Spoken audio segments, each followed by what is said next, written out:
एक दिन एक छोटा सा तोता जिसका नाम टिंकू था, अपने पिंजरे से निकलकर खुले आसमान में उड़ने का सपना देख रहा था। टिंकू बहुत चंचल और खुशमिजाज था, लेकिन उसे हमेशा लगता था कि वह पिंजरे में बंद होकर कुछ मिस कर रहा है। एक सुबह जब सूरज की किरणें खिड़की से अंदर आ रही थीं, टिंकू ने देखा कि पिंजरे का दरवाजा खुला है। उसकी खुशी का ठिकाना नहीं रहा। उसने बिना समय गंवाए पंख फड़फड़ाए और पिंजरे से बाहर उड़ गया। टिंकू ने आसमान में ऊंची उड़ान भरी, चारों ओर देखा और महसूस किया कि बाहर की दुनिया कितनी विशाल और खूबसूरत है। उसने फूलों के बाग देखे, हरे भरे पेड़ और नदियों को बहते हुए देखा। वह खुशी से चहचहाने लगा। थोड़ी देर बाद टिंकू को एक दूसरी चिड़िया मिली, जिसका नाम था मीना। मीना बहुत समझदार थी और उसने टिंकू से पूछा, तुम पहली बार बाहर आए हो, है ना? टिंकू ने सिर हिलाते हुए कहा, हाँ, मैं बहुत खुश हूं कि अब मैं आजाद हूं। मीना मुस्कुराई और बोली, आजादी अच्छी बात है, लेकिन तुम्हें सावधान भी रहना चाहिए। बाहर कई खतरे भी होते हैं। टिंकू ने सोचा, मीना सही कह रही है। मुझे अपनी आजादी का आनंद उठाना है, लेकिन समझदारी से। उसने मीना के साथ दोस्ती कर ली और दोनों ने मिलकर उड़ान भरी। टिंकू ने बाहर की दुनिया का खूब आनंद लिया, लेकिन वह अब सतर्क भी था। शाम होने पर टिंकू को अपने पिंजरे की याद आई। उसने सोचा, घर भी तो मेरा ही है। आजादी का मतलब यह नहीं कि मैं घर को भूल जाऊं।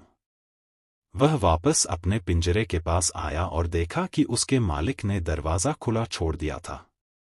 टिंकू खुशी खुशी पिंजरे में लौट आया, क्योंकि अब उसे समझ आ गया था कि घर और आजादी दोनों ही जरूरी हैं।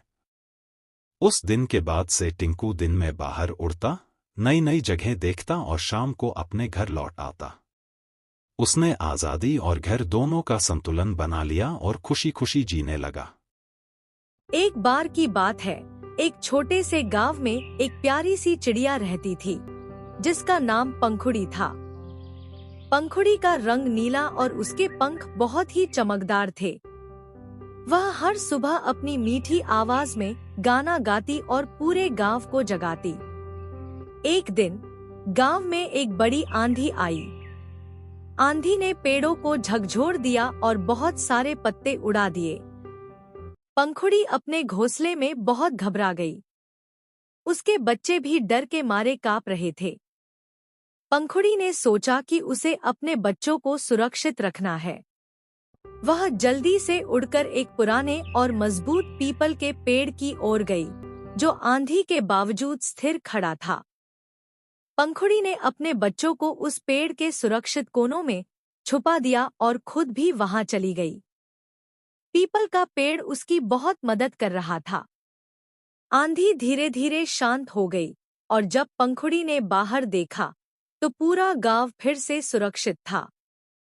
पंखुड़ी ने अपने बच्चों को प्यार से गले लगाया और उन्हें बताया कि हमें संकट के समय धैर्य और साहस बनाए रखना चाहिए। इस तरह पंखुड़ी और उसके बच्चे सुरक्षित रहे और पूरे गांव ने उन्हें उनके साहस के लिए सराहा।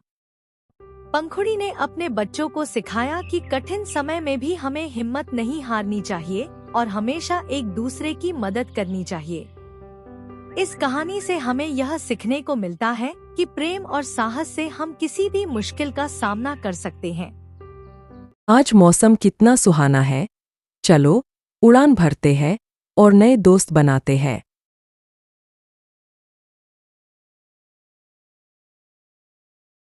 नमस्ते मिकी, क्या तुम मेरे साथ जंगल में घूमने चलोगी? नमस्ते चिरू। हाँ, जरूर। मुझे भी जंगल घूमना बहुत पसंद है।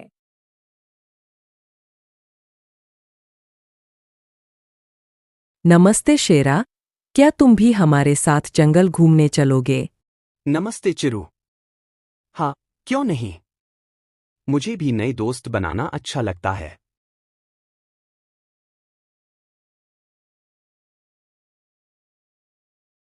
नमस्ते नन्ही, क्या तुम भी हमारे साथ घूमने चलोगी? नमस्ते चिरू। हाँ, मैं भी आऊंगी। हमें मिलकर बहुत मजा आएगा। आज का दिन बहुत खास है। मैंने 3 नए दोस्त बनाए और हमने साथ में खूब मजे किए।